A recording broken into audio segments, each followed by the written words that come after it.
Yeah, buddy. Strong team. Strong team. And Firefly, only 20 years old, one of the younger players of Dragon Phoenix Gaming, and he seems to be getting better and better and better every year. And I feel like this is one of those players that we could be looking at in a couple of years' time in, like, say, 2021, 2022. We could see Firefly actually making top 8, top 4 in some of these season finals and stuff like that. I actually feel like he's got a lot of potential of doing very, very good things. But, of course, time does have a fair leg ahead of him. If anyone from China is going to impress, then it is very likely to be this Terran here in the bottom right. Yeah, it's interesting. You gotta wonder sometimes. Oh, nice save. How much face time they get with like the heavy hitters on the team, because Dragon Phoenix Gaming has Parting on there as well, right? And you would imagine that would be pretty beneficial to your career as a Protoss player. There's actually another Chinese Protoss player on the roster as well, Enchant, who was also playing in these qualifiers. So I don't think, when I look at Firefly's play, I don't really think of Parting builds. So yeah, I don't know. Like sometimes you see players really rub off on each other, but I don't think that's much of a case in this scenario. That's more of an R-rated thing that we don't see a lot in the esports broadcasts. Players rubbing off on each other, but we do generally see from Firefly's gateway pressure. That's definitely something that Parting is an expert of. And then he is, I agree with you, a pretty standard Protoss for the most part. Generally a bit more of a, he's not like that. 3-gas mass gateway swarmy Protoss style. He's a bit more of like a, I'll get my Colossus up, go in disruptors, and just sort of play relatively normal and blink Colossus sort of disruptor sort of compositions. It's generally where he's been leaning, at least in against some of the Korean Terrans he's playing in Lima League and that sort of thing. I'd imagine against Time it'd be very similar, as Time is very very like a Korean Terran.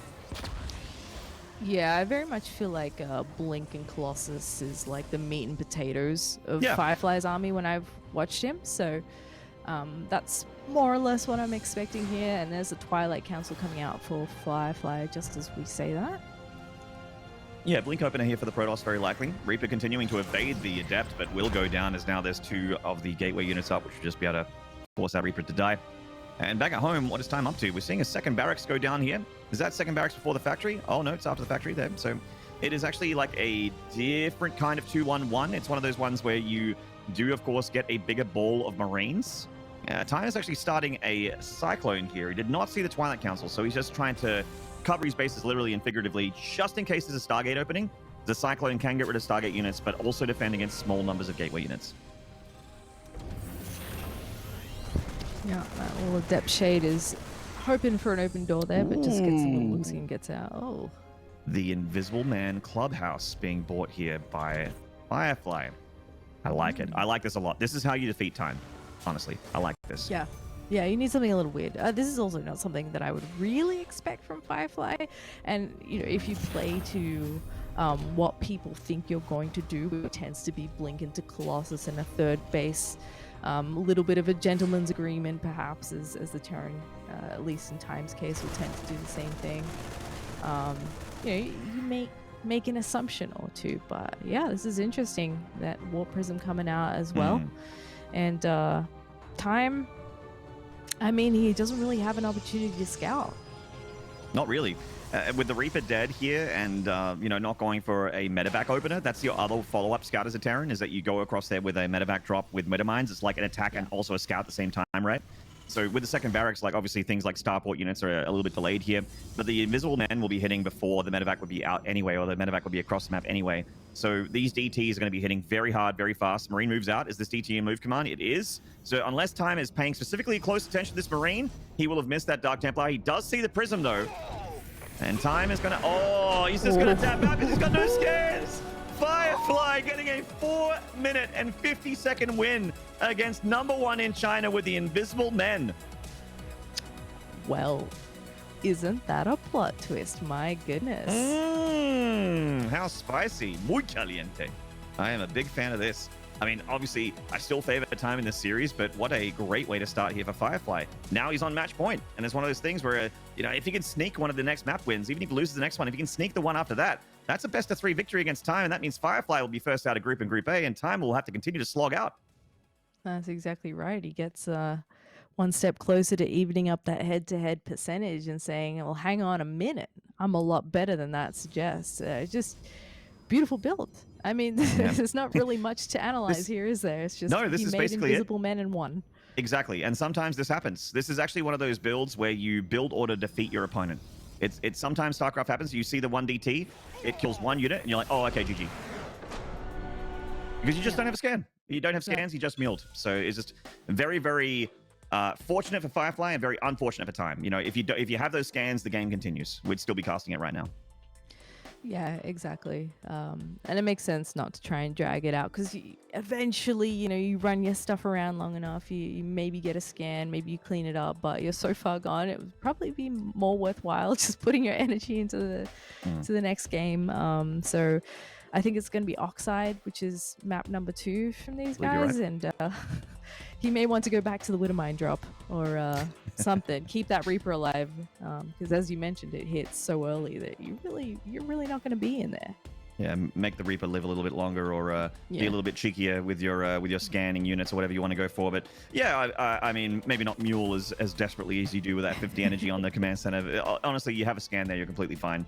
It's just unfortunate. But guys, look, that was a really long game, and we need a break. So we're going to take a short rest here, and we will return. It's going to be game number 2 between Time and Firefly. So don't go away.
G'day, StarCraft fans. Welcome back to DreamHack Masters Winter China main event. I am Maynard. With me is Zeph, and time is currently 0-1 against Firefly. The underdog coming on in and hitting hard with the Invisible Men getting a build order victory in map number 1 there. We'll be going to, I believe, Oxide was map number 2 there, if I'm not mistaken, Zeph, and see if time can maybe be a little bit more conservative and get that W against Firefly. It is really one of those things where I feel like time against most of these players, potentially not Firefly, is going to be feeling very, very confident. And sometimes when you're incredibly confident, you do let a couple of those things slip. You will cut a few corners here and there and go, yeah, no, I got this. You know, I'm fine. I don't need to think. I'm just going to play the matchup. I'm not going to play the man. And yeah. Time after game 1 will no doubt be a lot more on his toes from game 2 onwards. Yeah, it would be pretty shocking if he got 2-0'd in that sort of fashion, very quick games. But yeah, just got to pull your socks up and play a little bit more carefully in game number 2, and I'm sure he can get a point on the board. As we load into this match as well, guys, don't forget the B stream over at ESL_SC2B is still going on. That is Shy versus Wanted. Shy is currently leading 1-0. That's TVZ.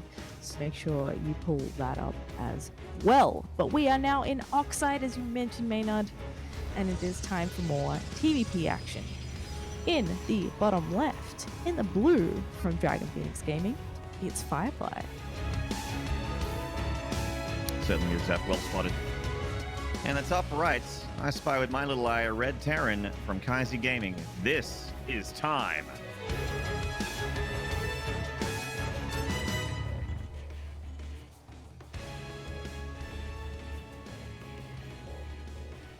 And I actually quite like this map. It's a little bit more on the stock standard side. It's large, of course. Two things that generally, you know, Terrans aren't a huge fan of, but it's not too wild.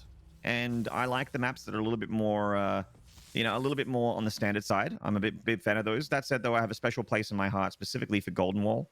I'm a bit sad to see that map gone. You know, I really do hope that going forward, obviously, you know, there's been the big update, which caused a lot of drama from a lot of people out there in the world thinking that, oh my God, it's the end.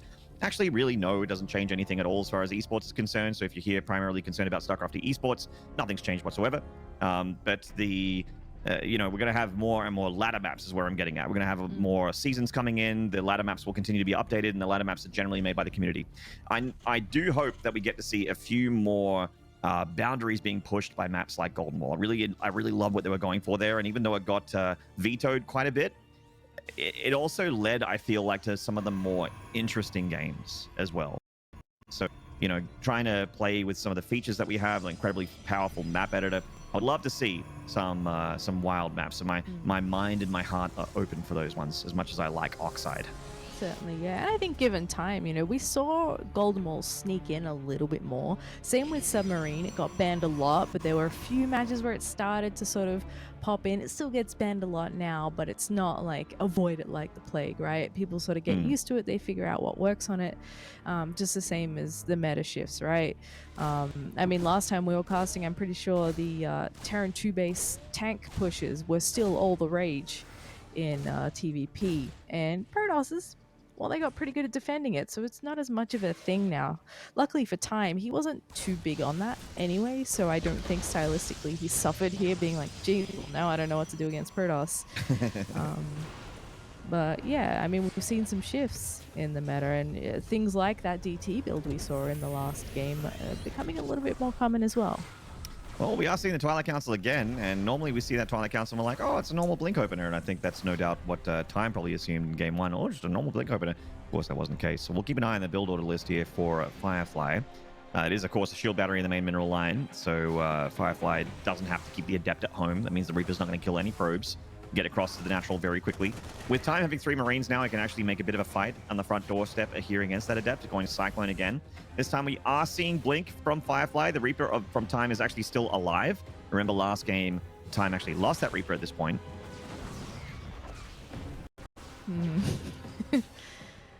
Yeah, Reaper's still hunting around looking for that tech, as Insano showed us just before. He didn't actually see that Twilight Council tech, so coming back in to check and make sure, okay, that's Twilight Council and it looks like it's upgrading. That's fantastic information to have. And there's that little gateway probe. Oh, I'm sorry, Stalker friend. Oh, and Adept friend. Wow. Firefly getting a little bit too big for his britches there, and Time slaps him back, gets the Stalker and Adept for free. I mean, yes, he lost some SCVs, lost some natural mining time, but that's very good for the Terran to have gotten those 2 units. Yeah, absolutely. It's easy to forget how much damage a Cyclone can do that quickly. I didn't expect both to go down at once there, but Firefly just continuing on with his game plan here. He's going to move out with a couple of Stalkers just to keep his opponent honest, but otherwise moving into that third base. And there's that Robo that often follows up the Blink play. Yep. So very, very normal here from Firefly. I do believe he's on 3 gateways, not 4. I'm going to get a gateway count here from the OBS. Please say no. Yeah, so just the 3-gate Robo. Very normal opening here from the Protoss. You can, of course, get enough Stalkers out to give yourself a little bit of map control. Very good defensively as well, going towards, you know, when the Terran gets towards having their +1 push, which every Terran loves to do, time included. That's exactly right.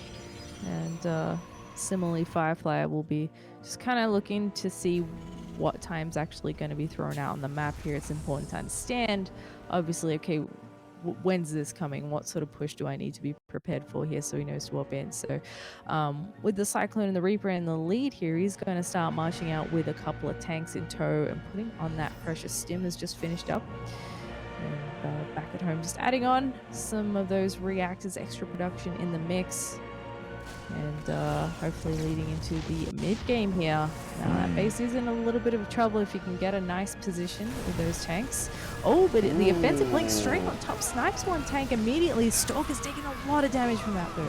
Yeah, I think the problem is here that he's got the tank, but he's going to lose a lot of Stalkers in the midst of this defense because the Marine count is quite high. Even without +1 attack, the Marine count with medevac support and Stim is deadly here. And I'm not sure if Firefly gets this tank, Zeph. Oh, no, that's it. Oh, Firefly, I think, has lost way too many units. The third Nexus is going to go down. And Time can honestly continue to attack because Firefly has no army. Gosh.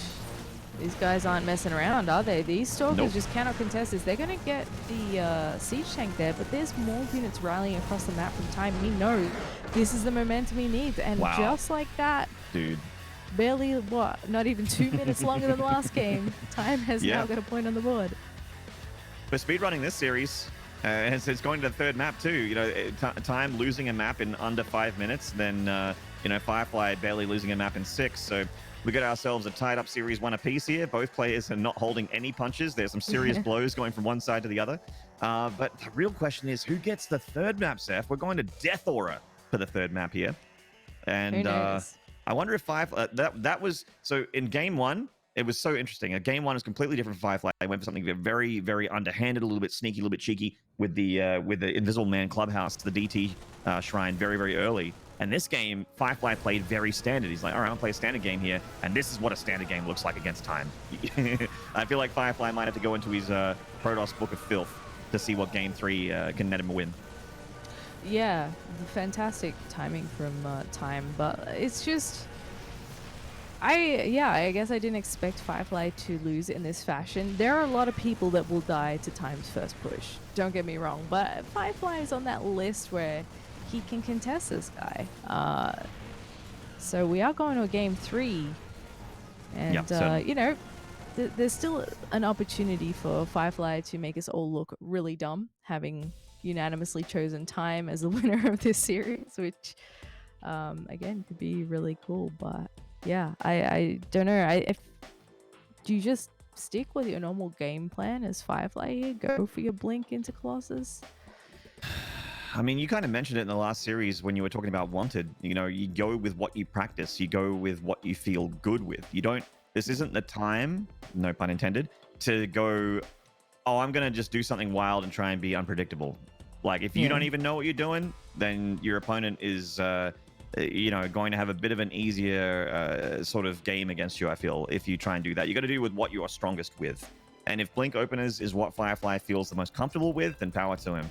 But I do really feel like whatever he's got in his back pocket, you know, maybe he's saving builds, thinking he's very likely going to come out second in this group anyway, and he'll very likely have to hit Time again in the top 4. He's like, oh, I'm going to, I need to save these builds, man, for when it really matters, for the best of 5s. No, I think that you whip out some underhanded stuff right here. Yeah. I think it's really, really a lot of weight off of Firefly's shoulders to defeat Time now and get into the top 4, where you are going to be playing a best of 5, and I feel like in a longer series, you're going to have a tougher time anyway. So why not make that top 4 guaranteed, get a lot of money, and a lot more EPT points as well. But we're talking about this guy in the bottom right. We're theory crafting a little bit for this fine gentleman from Dragon Phoenix Gaming. This is Firefly.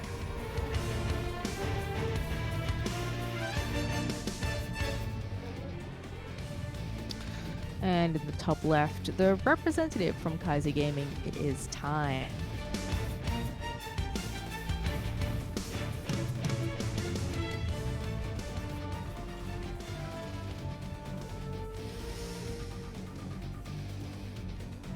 Yeah, I think Firefly's had some success in the past, opting for something a little bit different in the opener. Ultimately, he still tends to end up in that Blink Colossus composition at the end of the day.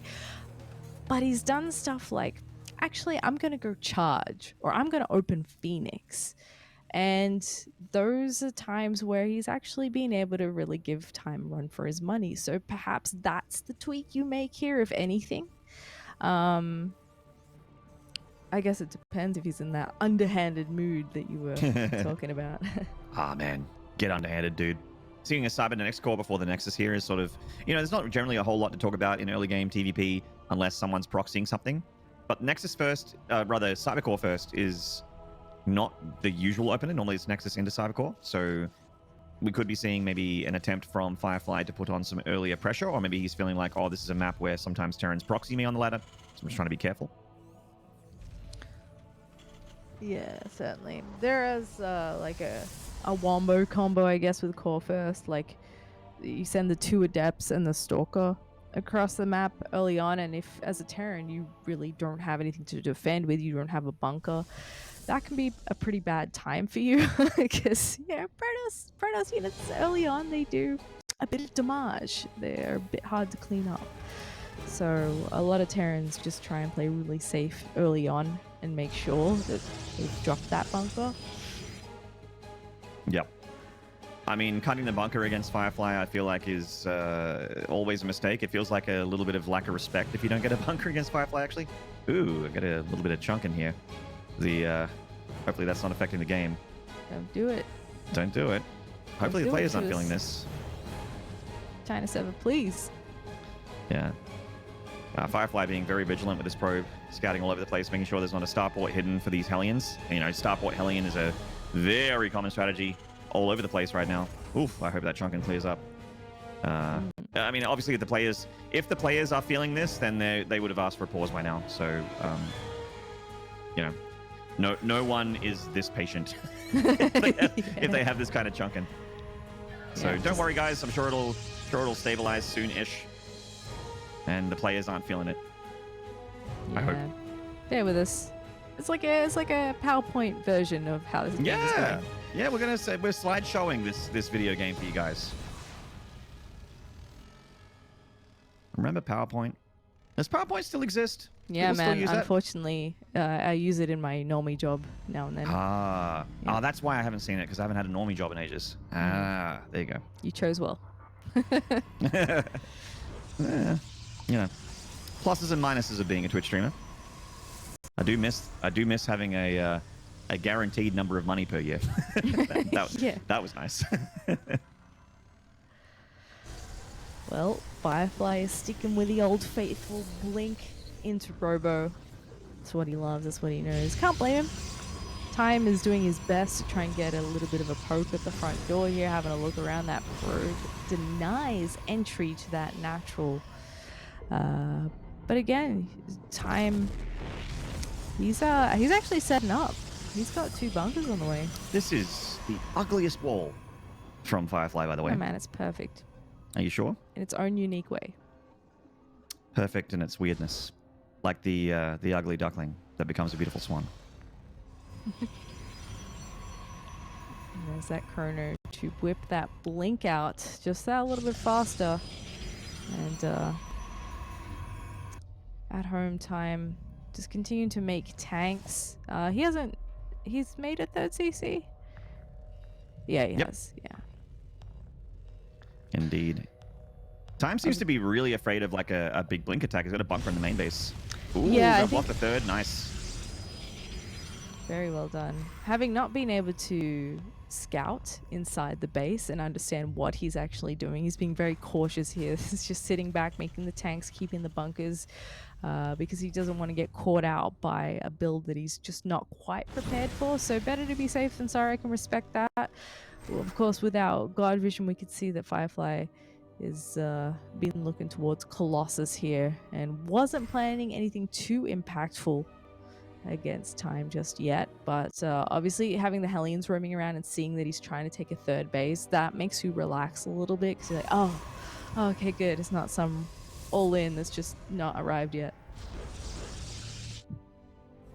No, we are seeing the Colossus. This is kind of what I expected from Firefly a little bit more, is that like sort of blink opener into Colossus like we were talking about. This is generally how he likes to play his PvTs. Didn't really work out for him last game. This time hit that really sharp timing across the map and just kind of ripped his face off. This game, both actually being quite conservative. Yeah, bit of a gentleman's agreement. I guess being game 3, neither one wants to be too wacky and potentially lose it for themselves. So yeah, Firefly is going to get that third base up uncontested this time. For now, at least. I'm sure Time is just waiting for the upgrades to kick in here before he maybe moves out and starts to put a bit of pressure on. I've been a little bit surprised to not see him open mine drop, because, I mean, in general, a lot of Terrans are still opening with that, but he does it quite a bit himself. Yeah. Actually seeing the Dark Shrine go down a little bit quicker here, which is interesting. I mean, I like the Dark Shrine a little bit earlier. I think the Dark Shrine in general is one of those things that, I mean, we just saw it in game 1 in pure example. It can just win you the game. The DTs, especially if you can, at this point in the game, you generally can make enough to shift click into each mineral line. That is generally very tough for the Terran to deal with if the DTs do not get caught on the way there, or if you do not catch the Dark Shrine with a scan or a drop or something earlier. For sure. Yeah, and I mean, the mid to late game potential for those units as well is ridiculous. If you have the strong enough economy to be warping in a bunch of DTs, not just for the harassment, but to dive on top of those tanks, eliminate them from the fight, or even just pester the army, you can do an insane amount of damage. Like, your army just evaporates before you even drop that scan to clean it up. So that's something to keep in mind, especially as Time moves out here for his first bit of pressure. Yeah, and his bit of pressure actually might be more of a shove, Zeph, or maybe even a punch in the ribs. This is a lot of Terran army. Now, there are Colossi here, but the tank count from Time is not too bad either. It's really going to come down to execution for both players. Charge is also done for Firefly, which is incredibly important for fighting back an army like this. But this terrain is so tough. Firefly needs to get those Colossus back. Even with extended thermal lance, there's only 2 Colossi, so he needs to be very careful. Yep, DTs have been warped in there on the way to cause some trouble, but this army is so big and it's right on the front doorstep. He's going to be able to start shelling away at this third base now. DTs have arrived in the third base of Time, and they're only whacking away at his bunker at the moment. Yeah, I mean, Time, it hasn't got a scan by the looks of things. Some DTs are doing damage. It comes to charge loss. There's actually not that many charge loss from Firefly. The tank count's still quite high. And the Colossi being target fired. Good target fire from Time. Even if the tanks do get cleaned up, they're going to at least take a lot of expensive units with them. Taking down the sentries as well. Yes, Time got cleaned up. And Firefly does have the bigger army supply at the moment. But Time is actually deflecting and also still pressuring with a small group of bio here. Considering the Colossus is so low, he might dive for it. Really respecting the Stalkers, at least in the charge lots as well. Time gonna have to pick up and pull back and make another wave here back at home and take a bit of a breather. Time really trying to get up a 4th base and trying to out-macro the Protoss. Like, you generally don't see Terran getting a 4th around the same time as a Protoss, but Time is trying to do it, and he is definitely ahead on upgrades. So macro not missing a beat for the Terran. It's a pretty close game. Yeah. Time's still looking really comfortable at home. He's got some missile turrets up now, grabbing the center turret on the left of that third base as well, just to keep eye on things and securing that 4th base. I mean, things are going pretty swimmingly. We've got the DT blink coming in now, so perhaps that can make some changes in Firefly's favor, but I feel like Time's pretty on top of it at the moment. Yeah, I mean, again, like we talked about it earlier, there was a window where Firefly's army was bigger than Times and better than Times. That window is closing, and some would argue even closed at this point, as the the Viking count's a little bit higher. We've got ghosts on the map here soon. We've got enhanced shockwave on the way for EMP for those ghosts. So a lot of what Protoss has that's very, very powerful until, like, you have your 5 bases. Firefly is finally at that probe count that you want to be at. He was actually chilling on like 60 odd probes for a bit. Firefly's probe count not as big as you would normally have at this point. He's going to rely very heavily on sort of what looks to be kind of a parting-esque TVP, where you put a lot of energy and resources into DTs and trying to use a ton of DTs to blink in, pick things off, and get out. Yeah, that's exactly right. Double warp prism in the mix. Boy, if that doesn't stir things up, I don't know what will. Time is moving out again. He's got quite a force built up. He's not bothering with multi-prong or anything at the moment. He's going for those big frontal attacks. Siege tanks at the back to shell away at the Nexus. And this is not the longest rush distance. When you've taken that 4th base, you've got a really good position to take here. And already you see Firefly having to move down the ramp a little bit to figure out how he's going to engage this army. Ghost in the play. They're looking for big EMPs, and they get him. Yeah, pretty tasty EMPs there. Prism's coming in. Double Prism actually from Firefly, but Time has a ton of units in the main. The planetary will die, so Firefly does make sure that Time does not get away with this for free, but Time's not done. His army continuing to advance here at the 4th base of Firefly. These DTs, man, that's so annoying for Time to have to deal with. He does have some ghosts in the main base. He's got bunkers, of course. He's remaking his command centers with his minerals, and there was a recall there from Firefly, so the DT harassment coming home, and we'll take a breather before retreating onto the map again. He actually ran 1 extra DT towards that 4th base location, so Time does have to burn another scan on the other side of the map as well to finally clean that up. He's moving in here. Oh, the Colossi are all falling, and Stalkers alone are not going to be enough to hold on to this position. DTs, though. DTs coming in from the backside. They're going to grab those tanks. The bio should be next. Time picks up the Nexus, though, loads up the medevacs and says, see ya. Peace. Gets out of there with the bio, loses a lot of his Vikings, but keep in mind that also Firefly lost his Colossi, so the Colossi count's been reset, and Firefly at the moment is really lacking for splash damage. What's the Colossus count at? What's his splash damage looking like in Insano? Help me out. It's 0, Zeph. He's only got gateway units, and that's very, very bad for you as Protoss against Terran. Yeah, it's not looking great. He lost 2 Nexi as well. Firefly's now expanding towards the bottom left location. He's still got about 1 billion DTs, which is probably maybe pretty 1.5 good. billion. Like, you're basically guaranteed to do some damage. What you're hoping for, though, is that you do a lot of damage without really getting cleaned up, because that's a very expensive form of harassment or sniping key units. And Time's already moving out again towards that previous base location. Unfortunately, there's nothing here to attack, so he may just need to move back into that 4th. Oh, here's some medevacs he prepared. We've still got that unit tab open, so we are seeing that there's still a lack of splash damage for Firefly. That Colossus is about to pop out, but it's 1 Colossus, 1 whole Colossus here, Seth.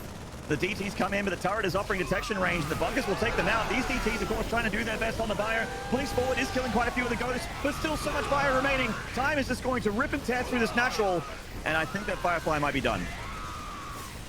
Yeah.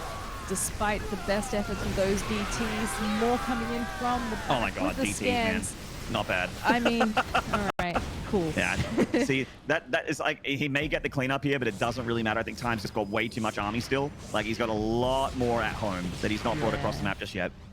Death and is he's had a lot of unfortunately workers. imminent. Yes. Yeah, the army supply has been quite heavily in Time's favor for maybe 4-ish minutes at this point. And he's just moving out again with more units. Firefly will eventually run out of steam here. He can keep whooping DTs in all day. In fact, he's already lost an obscene amount of those units. But those are the only things that are really keeping him alive. 22 DTs. Wow. 22 DTs. That's like late game parting versus TY kind of DT count. Oh, there's an EMP right there. These DTs will be uncloaked for a little bit. That Colossus is running on fumes. Not a whole lot left in the tank for that Colossus. It's only got shields, basically. Hit points are almost non-existent. Another Nexus goes down. Time's up a base now against the Protoss. and still has Ghost in this army, still has an army that can, once the Colossus goes down, really just rip through those Stalkers. DT's coming for the back line. Looks like he's going to go for the aggressive blink again. Goes to the aggressive blink. May pick up the tanks. So fresh Colossus coming in from downtown. Time overextending a little bit, but once again, this is the entire army of Firefly, and this is not the entire army from Time. In fact, Time could be I feel like at this point, Time's just trying not to throw the game. But I was going to say he could just F2 here. Grab everything and just go across the map. Yeah, he's pretty comfortable. He's got great mining. He's taking pretty good fights. EMP is coming down. He's able to take out most of the forces of Firefly each time he engages, and Firefly is just not really getting a chance to upgrade himself here. He's stuck on the same tech. He's using DTs mostly defensively because he just doesn't have enough to hold on with otherwise, and it is too